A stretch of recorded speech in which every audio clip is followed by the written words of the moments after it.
자, 이제 드디어 오늘 우리가 그동안 배웠던 서기관과 바리새인의 의보다 더 나은 의, 마지막 6번째 시간을 우리가 맞이하게 됩니다. 서기관과 바리새인의 의보다 더 나은 의, 6번째 예수님의 가르침은 원수를 사랑하라는 가르침입니다. 우리 그 전에 먼저 43절을 한번 읽고 시작을 하겠습니다. 43절 같이 읽을까요? 시작.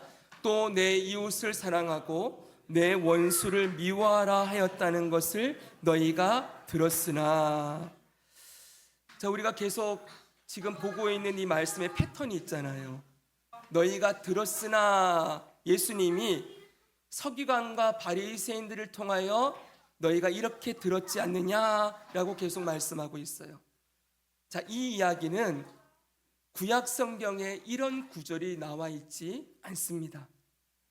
이웃을 사랑하고 원수를 미워해라, 이렇게 딱 붙여가지고 이 구절을 말씀한 게 구약 율법에 없다고요. 그러면 누가 편집한 겁니까? 서기관과 바리새인들이 율법을 편집하고 왜곡을 해서 이 가르침이 마치 하나님의 말씀인 것처럼, 율법인 것처럼 가르치는 일을 했다는 것이죠. 그럼 구약 성경에는 어떻게 기록되어 있을까요? 레위기서 19장을 보면 이렇게 되어 있습니다. 제가 읽어드립니다. 너는 내 형제를 마음으로 미워하지 말며 내 이웃을 반드시 견책하라. 그리하면 내가 그에 대하여 죄를 담당하지 아니하리라. 원수를 갚지 말며 동포를 원망하지 말며 내 이웃 사랑하기를 내 자신과 같이 사랑하라. 나는 여호와니라. 아멘. 여기 보십시오. 원수는 미워하고 이웃은 사랑하라, 이렇게 말씀하셨습니까? 아니지요. 네, 형제를 마음으로 미워하지 말래요. 우리가 그 전에 살인하지 말라는 예수님 그 가르침에서 형제를 마음으로 미워하는 것도 살인한 것과 같다고 말씀하셨잖아요. 자, 보십시오. 형제를 마음으로 미워하지 말라라고 말씀하고, 이웃을 견책하라는 건 잘못된 것을 바로 잡아주라는 거예요. 그러나 원수를 갚지 말며, 원수 갚지 말고 동포를 원망하지 말고 이웃을 사랑해라. 이것이 구약율법의 가르침이었습니다. 잠언서 17장은 더 우리에게 귀한 말씀을 주고 있습니다. 같이 한번 읽어볼까요? 내 원수가, 시작. 내 원수가 넘어질 때 즐거워하지 말며 그가 엎드러질 때 마음에 기뻐하지 말라. 여호와께서 이것을 보시고 기뻐하지 아니하사 그의 진노를 그에게서 옮기실까 두려우니라. 아멘. 원수가 넘어질 때 즐거워하지 말래요. 그가 엎드러질 때 기뻐하지 말라고 말씀하세요. 하나님이 그 모습 보기 기뻐하지 않으신대요. 우리가 원수가 넘어질 때 내가 뒤돌아서 웃고 있으면은 하나님께서 그에게 갈 진노를 나에게 옮기실까 두려우니라, 두려워하라 라고 말씀하고 있어요. 자, 보십시오. 성경이 얼마나 원수에 대해서 중요하게 우리에게 가르쳐주고 있습니까? 원수는 미워할 대상, 원수는 갚아야 할 대상이 아니라고 말씀하시는데, 서기관과 바리새인들은 원수는 미워하고 이웃은 사랑해라, 이렇게 가르쳤다는 것이지요. 자, 보십시오. 이들의 모습을 볼 때 얼마나 이들이 성경 말씀을, 하나님 말씀을 자기 듣고 싶은 대로 들었는지, 자기가 듣고 싶은 것만 듣고 보고 싶은 것만 보고 하고 싶은 것만 하며 살았는지, 얼마나 자기 중심적인 모습으로 살아가고 있는지를 확연하게 우리가 볼 수 있습니다. 보십시오. 사람들은 내가 보고 싶은 것만 보고, 내가 듣고 싶은 것만 듣고, 내가 하고 싶은 것만 하려고 하는 자기 중심성이 누구에게나 있습니다. 그런데 여러분, 우리가 늘 들었다시피 이 자기 중심성이 바로 죄의 핵심이라고 했어요. 죄는 무엇에서 나옵니까? 내가 나의 왕이 되어 내 마음대로 살고자 하는 자기 중심성에서 나오는 것이라고 말씀드렸죠. 내가 모든 것의 중심이 되는 거예요. 모든 것을 내 중심으로 이해하고 나 중심으로 판단하고 나 중심으로 행동하려고 하는 것. 이 모습이 서기관과 바리새인의 모습이었다면 우리가 늘 생각해 봐야 돼요. 혹시 나는 그런 모습으로 있지는 않는가?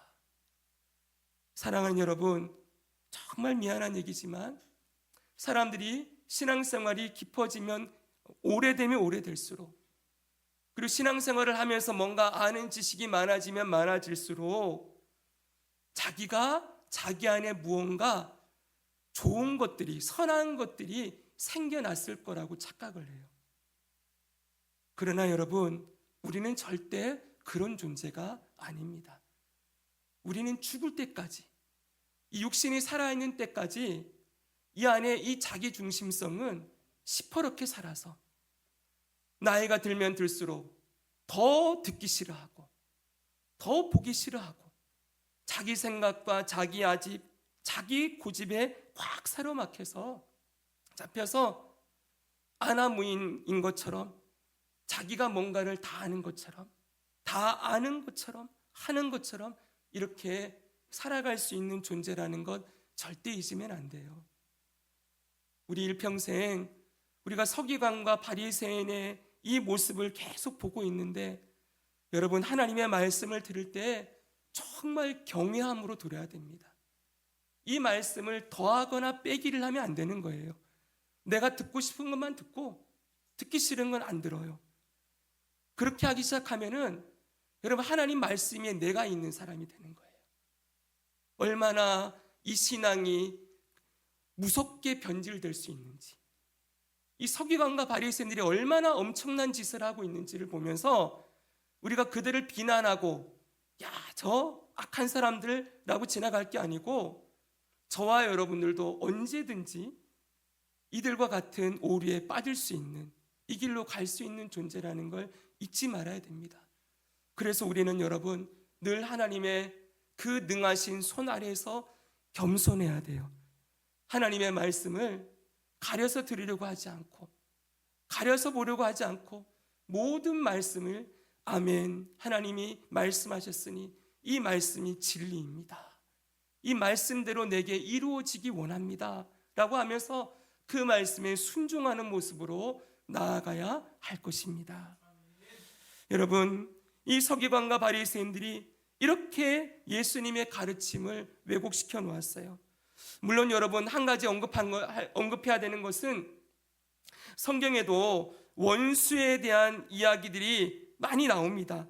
하나님께서 이스라엘을 대적하는 원수들을 진멸하실 것이다, 그들을 심판하실 것이다. 그리고 원수에 대한 저주와 심판에 대한 메시지들이 이 선지서라든지 이곳에 굉장히 많이 기록이 되어 있어요. 근데 중요한 건 그건 하나님이 하실 일이라는 거예요.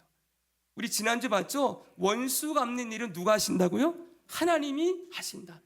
하나님이 재판관이시다라고 했기 때문에 원수에 대해서 우리에게 가르친 가르침은 뭐예요? 원수를 심판하고 원수를 갚아주는 건 하나님이 하시는 일이고, 말씀은 이렇게 가르친다는 거예요. 내 원수가 넘어질 때 기뻐하지 말아라.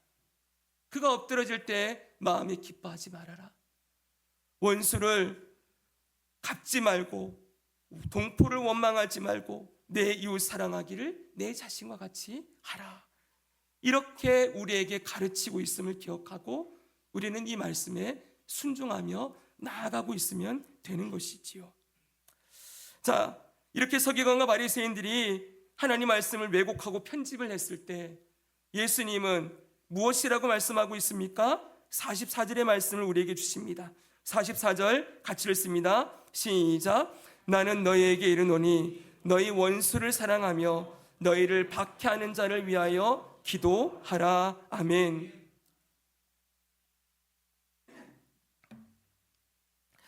우리는 지난주에 악을 악으로 갚지 말라는 예수님 말씀을 들었습니다. 눈은 눈으로, 이는 이로 갚아도 된다고 말하는 세상 속에서 하나님의 자녀들은 악한 자를 대적하지 말라. 악을 악으로 갚지 말고 악한 자에 대한 복수는 하나님께 맡기라고 말씀하십니다.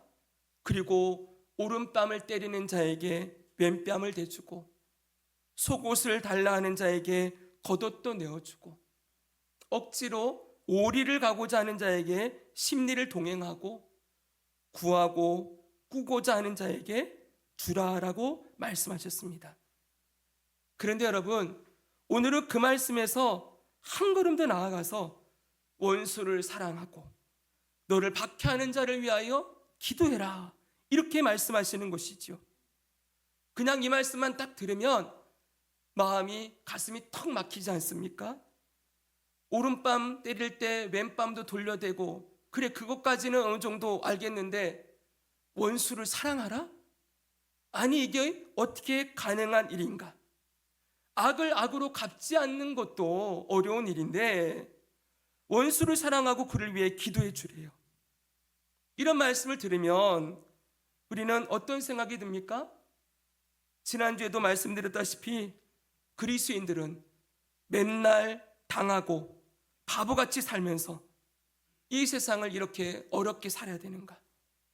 사람들은 눈은 눈으로, 이는 이로 갚으면서 자기가 하고 싶은 대로 손해나 어떤 해를 당하게 되면은 그대로 갚아주면서, 그래야 우리는 직성이 풀리는 존재잖아요. 그쵸? 내가 당한 것에 몇 배나 갚아주어야 직성이 풀리는 존재인데 세상 사람들은 그렇게 살아요. 자기 직성 풀리게.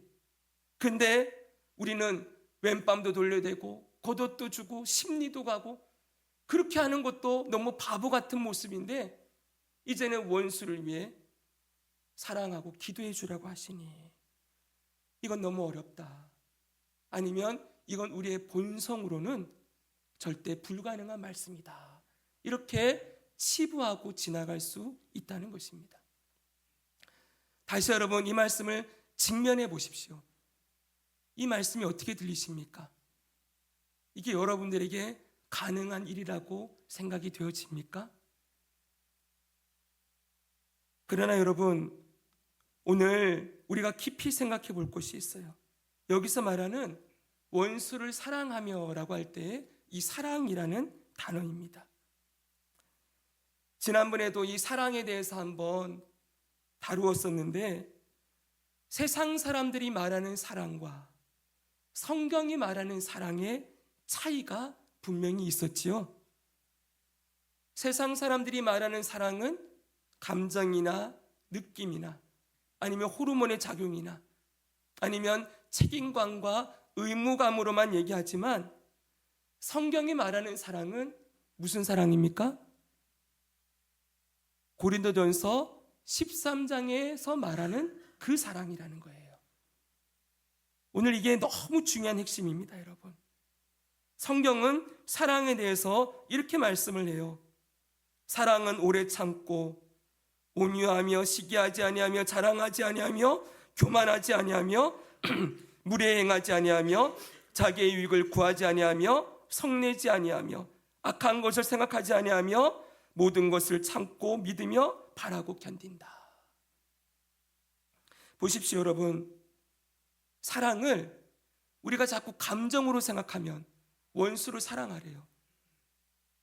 한 이불을 덮고 살아가는 부부 사이에도 내가 일평생 사랑하겠노라 결심했던 그 사람도 미워질 때가 있고 멀리하고 싶을 때가 있는데 원수를 사랑하라고 하니 어떻게 원수를 감정적으로 느낌으로 사랑할 수 있는가 라고 생각을 하기 때문에 이 말씀이 어려워지는 거예요. 자, 여러분, 이렇게 생각해 봅시다. 여기 보니까 사랑은 오래 참는 것이라고 말씀했지요. 이 말씀을 원수를 사랑하라에 대입시켜 봅시다. 그럼 어떻게 되겠습니까? 원수에 대해 오래 참으며. 됩니까, 여러분? 원수에 대해 오래 참으라. 그게 원수를 사랑하는 거래요. 참는 거. 그 다음 보십시오. 원수에 대해 온유하라고 말씀하십니다. 사랑은 온유하며 그랬죠? 원수에 대해 온유한 것이 사랑이래요. 이 온유가 무엇이었습니까? 온유에 대해서 우리 한번 들었었지요? 팔복에서요. 온유한 자는 복이 있나니 땅을 기업으로 받을 것이며, 그때 온유를 제가 이렇게 설명드렸어요. 하나님의 주권을 인정하는 태도. 뭐라고요, 여러분? 하나님의 주권을 인정하는 태도.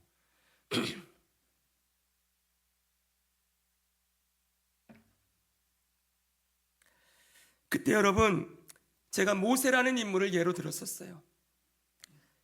성경에 보면은 모세는 지면의 모든 사람보다 온유함이 더하였다, 이렇게 말씀하거든요.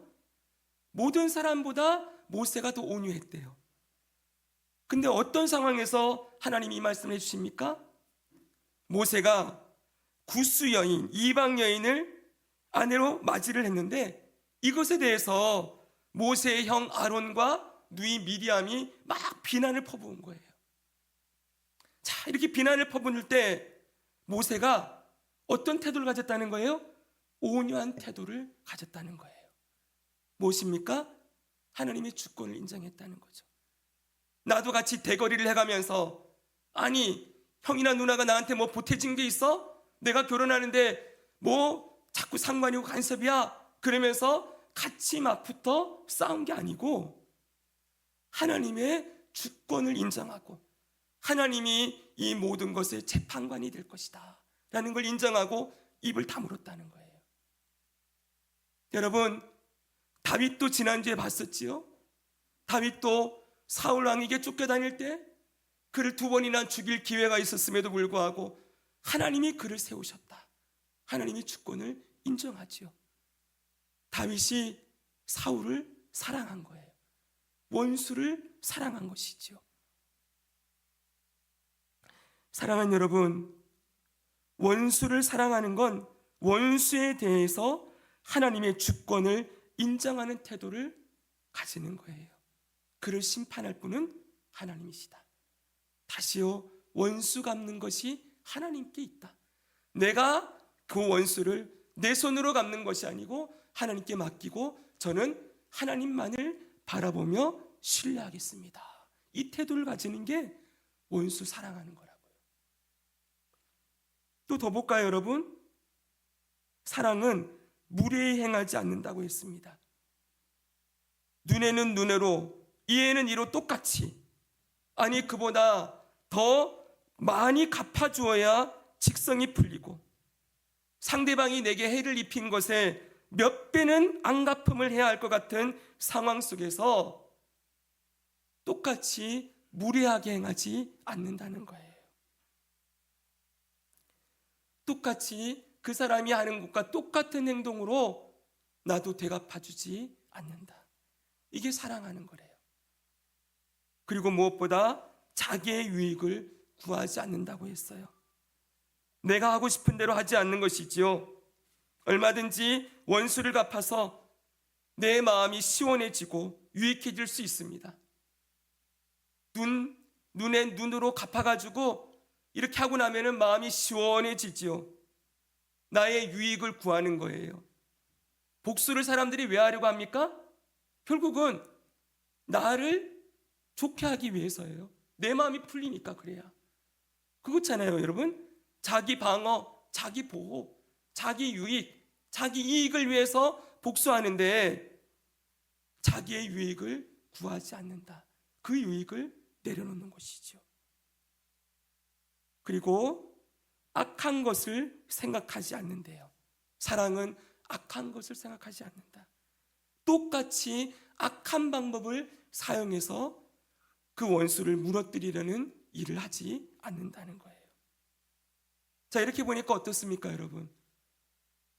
저는 이 설교를 준비하면서 이 고린도전서 13장의 이 사랑이, 물론 우리가 사랑해야 될 사람이나 어떤 배우자나 이런 사랑해야 될 사람에 대해서 적용되는 말씀이기도 하지만 진짜 적용은 원수를 사랑하는 것에 딱딱 들어맞더라고요.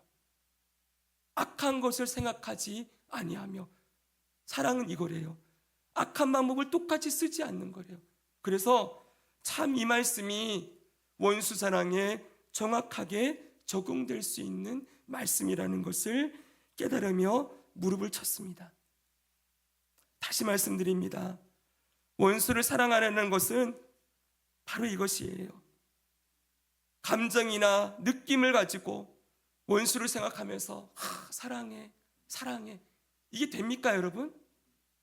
지금 당장 가가지고 한 대 때려줘도 속이 풀리지 않을 것 같은데 사랑한다는 말 시읒도 안 나오지요.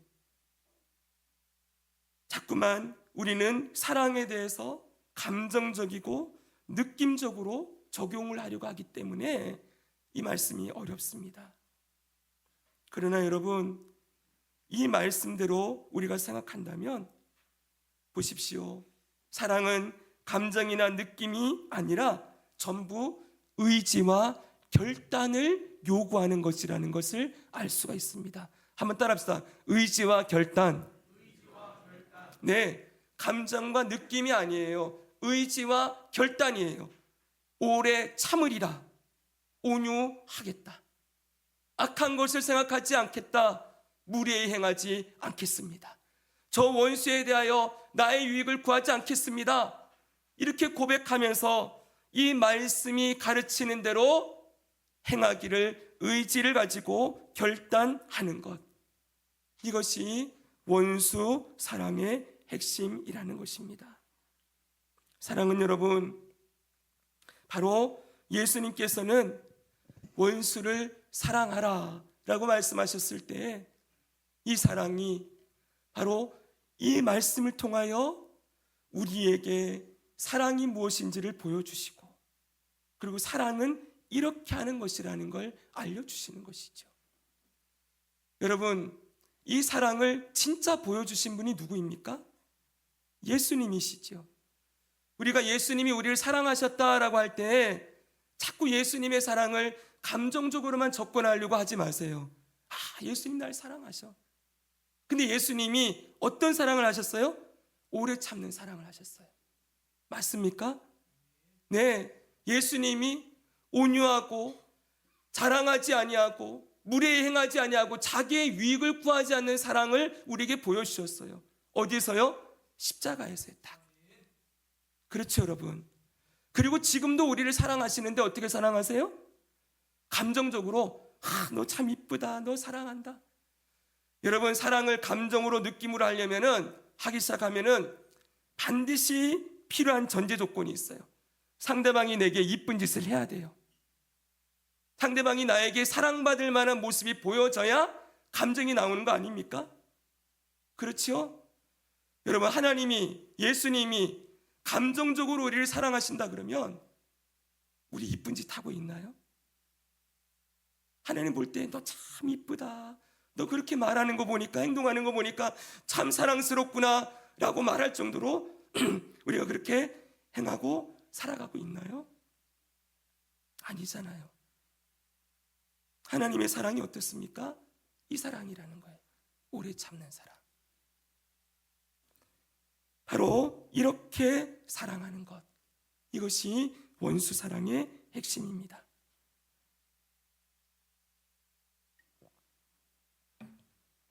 그리고 이어서 예수님이 거듭 말씀하십니다. 원수를 위해서 박해하는 자를 위해 이번에는 기도하라, 이렇게 말씀하세요. 원수를 사랑하고 너희를 박해하는 자를 위하여 기도하라 라고 하셨을 때 우리는 왜 예수님께서 원수 사랑과 박해하는 자를 향한 기도를 붙여놓았는지를 잘 또 생각해 보아야 됩니다. 여러분, 왜 예수님 원수 사랑과 기도하는 것을 붙여놨을까요? 원수를 사랑하는 것, 이 사랑을 실천하며 살아가는 길에는 기도가 없이는 불가능하기 때문이라는 것을 가르쳐주기 위함입니다. 다시 말씀드리지만 다윗이나 모세를 볼 때 우리는 참 저 위대한 믿음의 사람들이라고 얘기합니다. 어떻게 저런 귀한 믿음을 가졌을까라고 생각을 하지만 그들도 우리와 똑같은 사람이었어요.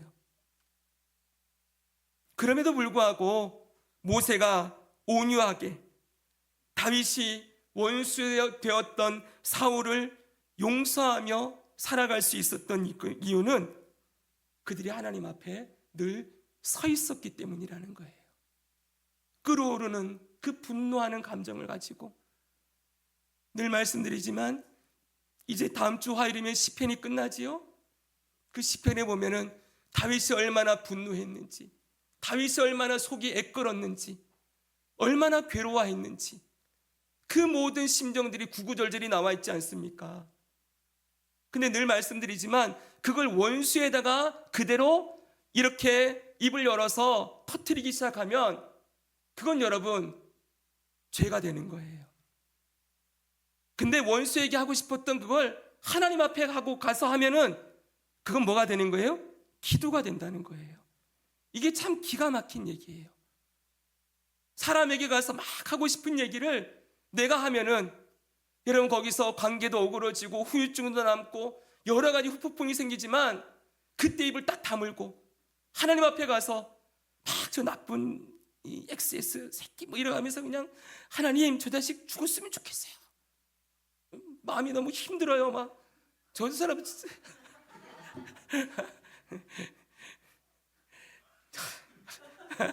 아무튼 네. 그렇게 하나님 앞에 쏟아내는 건 그게 뭐라고요? 기도라고요. 그게요. 그러니까 여러분 기도가 없이는 원수 사랑하는 길은 불가능이에요. 하나님 앞에 쏟아내고 나면은 그나마 뭐가 보여요? 원수가 좀 눈에 보이죠. 그렇죠? 그리고 막 처음에는 감정적으로만 눈이 어두워서 막 미워하기만 했는데 나중에 보니까 불쌍한 것도 좀 보여요. 그리고 그 사람이 왜 그렇게 했는지도 좀 보이기 시작해요. 하나님 앞에서 우리의 마음이 다스려져야만 원수 사랑의 길을 갈 수 있기 때문에 너희를 박해하는 자를 위하여 기도하라 라고 말씀하고 있는 것입니다. 사랑하는 여러분, 다시 강조합니다. 하나님의 말씀에 순종하며 살아가는 것 결코 쉽지 않습니다. 예수 믿는 것, 처음에는 예수 믿으면 복 받고, 예수 믿으면 다 잘 되고 형통하고, 예수님 믿으면 하나님이 기도 다 들어주시고, 그래서 편안한 길을 갈 것 같지만 교회 다니다 보면 마음이 어려워지죠. 그렇죠? 예수 믿는 것이 힘들다 이런 소리가 절로 나올 거예요. 왜요? 말씀을 배우면 배울수록 마음이 찔리고 이 말씀에 순종하지 못하는 나도 보이고 이 말씀이 너무 어렵게 생각되니까 자꾸 마음이 어려워지는 것이지요. 그런데 여러분, 절대로 여러분 말씀대로 살 수 없다, 말씀대로 사는 것은 불가능하다라고 말해서는 절대 안 됩니다. 왜냐하면 말씀대로 살아갈 수 있는 존재로 하나님이 우리를 바꾸어 놓았기 때문이라는 것입니다. 하나님께서 죄만 생각하고 죄만 저지르고 죄를 물먹듯이 마시던 저와 여러분에게 누구를 보내주셨어요? 예수 그리스도를 보내주셔서 우리의 이 죄를 모두 그의 피로 씻어주시고 의의 옷을 입혀주셨어요. 깨끗한 의의 옷을 예수님이 입었던 옷을 입혀놓고는 너는 하나님의 거룩한 자녀다라고 만들어놨다는 거예요. 그리고 누구를 보내셨습니까? 성령님을 보내셨지요. 성령님을 보내셔서 성화의 길을 걸어가도록 우리를 이끌어 가시는 은혜를 날마다 베풀어 주고 있음을 믿습니다. 네, 우리가 하는 게 아니에요. 우리 안에 계신 성령님이 하시는 거예요. 단 중요한 건 그 성령님께 구해야 된다는 거예요. 성령님 도와주십시오. 이 분노를 가라앉혀 주십시오. 이 악한 생각을 멈춰 주십시오. 그때마다 딱 브레이크를 걸고 멈추어서 나의 이끌어오는 감정과 이 마음 아픈 이 상함과 이런 막 말로 할 수 없는 이런 어려운 가운데서 하나님 도와주십시오. 저를 불쌍히 여겨주세요. 제 마음이 너무 괴롭나이다. 성령님, 저 사람이 너무 미워 죽겠습니다. 어찌해야 되겠습니까? 그렇게 고백하며 주님 앞에 엎드리는 시간이 우리에게 너무나 필요하다는 거예요. 성령님은 인격이십니다. 자기를 찾는 자에게. 성령님이 우리 안에 계시지만 그 성령님을 찾는 자에게 역사하시는 분이에요. 하나님은 자기를 가까이 하는 자에게 가까이 하신다고 말씀하셨죠? 네, 우리가 찾고 구하고 성령님을 부르고 예수님과 하나님 앞으로 나아가야 성령님이 역사하시고 우리의 마음을 바꾸시고 우리의 감정을 가라앉히시고 우리를 주님이 원하시는 원수 사랑의 길로 인도해 주신다는 것입니다. 우리 기도합시다. 기도가 너무나 필요합니다. 그리고 여러분, 우리가 오해하지 말아야 될 것은 이 예수님의 가르침이 지금 너무 어렵다라고 생각할 수 있다 그랬잖아요. 원수를 사랑하고 박해하는 자를 위해 기도하라, 이 말씀이 너무 어렵게 생각될 수 있어요. 저는 못합니다, 안 됩니다. 아니요, 여러분, 이건 우리가 그렇게 지금부터 당장 그렇게 100% 해야 된다는 걸 말씀하는 게 아니라는 거예요. 자, 들어보십시오. 여러분, 이제 어린아이가 막 걸음마를 뗐습니다. 우리 선우가 요즘 걸음마를 하느라고 아주 열심히 다니잖아요, 그렇죠? 이 걸음마를 막 한 아이에게 100m 단거리 경주를 하라고 시키는 부모가 어디 있겠습니까? 없지요, 여러분. 하나님의 자녀로 태어나서 하나님의 자녀로 살아가고 있는 저와 여러분에게 이런 말씀하시는 건, 이 말씀을 네가 하면 상을 주고 못하면 벌 주고, 이 말씀을 가지고 우리의 삶을 평가하고 그리고 다그치고 그리고 짓누르려는 것이 아니고, 이게 우리의 목표 지점이라는 걸 알려주기 위함이라는 거예요.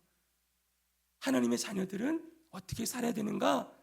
원수를 사랑하고 기도하며 살아야 되는 거다라고 알려주는 말씀으로 들으라는 거예요. 여러분, 어떻습니까? 괜찮지, 여러분? 여러분의 자녀가 어떤 일을 당했을 때, 얘야, 그건 그렇게 하지 말고 이렇게 하는 거야 라고 가르쳐 주는 것처럼, 우리 아버지 하나님이, 구주 예수님이 우리에게 하나님의 자녀로 살아갈 방법들을 가르쳐 주는 말씀. 그럼 이제 우리 뭐 하면 되는 거예요?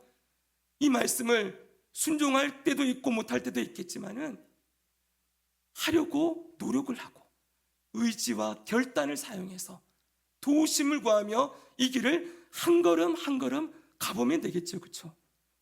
100% 할 수 있는 사람 없을 거예요. 일평생 어떻게 원수를 다 사랑하며 살 수 있겠습니까? 그러나 사랑하며 살라고 했으니 오래 참으라, 온유하라, 무례 행하지 말아라, 악한 대로 갚지 말아라 라고 하셨으니 그 말씀대로 순종하기 결단하며 한 걸음 한 걸음 가보는 거예요. 그러면 된다는 것입니다.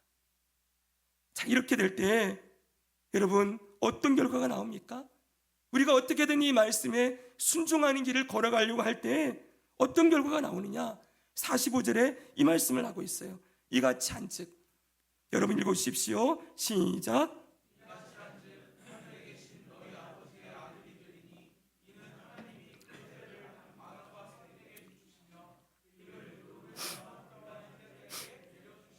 아멘.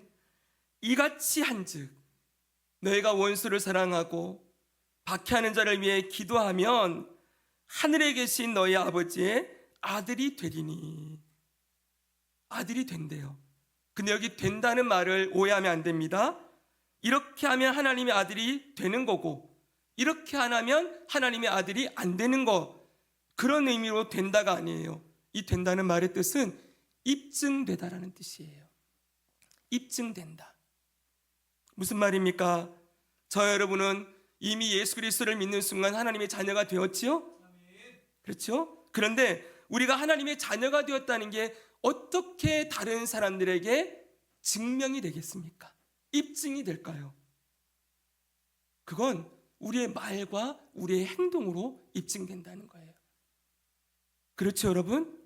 바로 우리가 하나님의 자녀가 되었다는 증거는 눈은 눈으로, 이는 이로 갚아도 된다는 말하는 세상 속에서 그렇게 하지 않고 원수에 대해 오래 참고 원수에 대해 온유함으로 그렇게 그를 대하고 나아가는 그 모습을 통하여 우리가 하나님의 자녀 되었다는 사실이 증거된다는 거예요.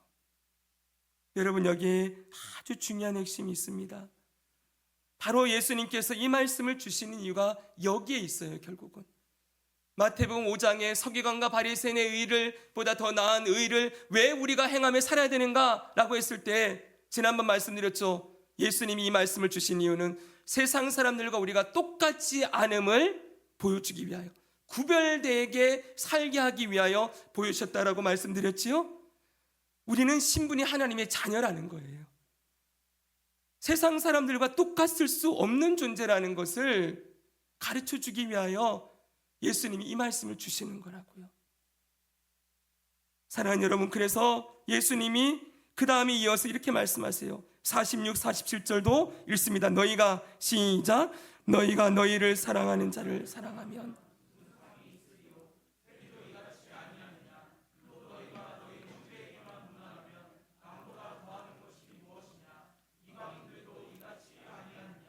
아멘. 여기 세리는 죄인의 대명사고 이방인들은 하나님을 믿지 않는 사람들을 가리킵니다. 자기가 사랑하는 자를 사랑하고 자기 형제에게만 무난하는 것은 세리와 이방인들도 다 하는 거래요. 하나님 믿지 않는 사람들도 그렇게 한대요. 그러면서 물으십니다. 남보다 더하는 것이 무엇이냐? 너희도 이렇게만 살아간다면 그들보다 더하는 게 뭐냐? 여기 예수님의 말씀에 핵심이 있어요. 예수님은 하나님의 자녀들이 세상 사람들과 구별된 모습으로 살아서 하나님의 자녀들이 하나님의 자녀라는 것을 그 삶으로 증거하며 살기를 원하신다는 것입니다. 보십시오. 세상 사람들과 똑같이 살아가면 하나님의 자녀됨이 어찌 드러나겠습니까? 욕할 때 똑같이 욕해주고, 뺨 때릴 때 똑같이 뺨 때려주고, 눈은 눈으로 이는 이로 갚아주고, 원수는 미워하고, 내가 사랑하는 사람과 내 형제만 사랑하고 가까이 하면 세상 사람들과 구별되는 모습이 어디서 나타나겠냐는 것입니다. 그렇지 않아야 된다는 거예요. 구별되어야 한다는 것이지요. 사랑하는 여러분, 말씀을 정리합니다. 저와 여러분은 살아계신 하나님을 아버지로 모시고 살아가는 사람들입니다. 하나님의 자녀입니다. 아멘. 우리가 믿고 살아가는 우리 아버지는 어떤 분이십니까? 해를 악인과 선인에게 비치시고 비를 의로운 자와 불의한 자에게 내려주시는 분이라고 오늘 본문에 말씀하고 있어요. 하나님은 악한 자에게도 불의한 자에게도 때로는 은혜를 베풀어 주시는 분이시라는 거예요. 이스라엘의 역사에 그렇게 수많은 반역을 해도 하나님은 참아주셨지요. 이스라엘 왕들 가운데 그렇게 악한 왕들이 등장을 해도 성경을 보면 그들에게 은혜를 베푸실 때가 있어요. 하나님이, 우리가 믿는 하나님이 그런 분이시기 때문에 그 하나님을 닮은 하나님의 자녀된 저와 여러분도 그렇게 살아야 된다라고 가르치는 것이지요. 하나님을 닮은 하나님의 자녀로 살아서 원수를 향하여 오래 참고 온유하며 무례히 행하지 아니하며 자기의 유익을 구하지 아니하며 악한 것을 생각하지 않는 태도로 원수를 대하고 그를 위해 기도해야 한다라고 가르치는 것입니다. 꼭 기억하십시오. 처음부터 이 말씀대로 다 할 수 있는 것이 아닙니다. 근데 여러분, 되고 안 되고가 중요한 게 아니라 방향을 잃지 않는 게 중요해요. 할 때도 있고 못할 때도 있겠지요. 그렇죠, 여러분? 근데 못한다고 멈춰서면 안 되겠지요? 아예 다른 길로 가서도 안 되겠지요? 하고 못하고가 중요한 게 아니라 하든 못하든 이 말씀을 나침판으로 딱 삼아놓고 나는 원수를 사랑하는 자, 기도하는 자로 부름 받았다 라는 그것을 늘 기억하고 있으라는 거예요. 그리고 이 말씀이 내 삶에서 이루어지기를 늘 성령님께 도우심을 구하고 기도함으로 나아갈 때 우리의 말과 우리의 행동과 우리의 마음가짐이 아버지 하나님을 닮은 마음가짐으로 변화될 것이요, 어느 순간 우리도 이 말씀에 순종하는 길에 우리 모두가 서 있음을 보게 될 것입니다. 우리 모두 그렇게 살아서 주님의 인도하심을 따라 살아갈 때 하나님의 자녀됨이 삶으로 증거되고 하나님의 영광이 나타나는 복된 자녀들로 살아가기를 우리 주 예수 그리스도의 이름으로 축복합니다. 아멘.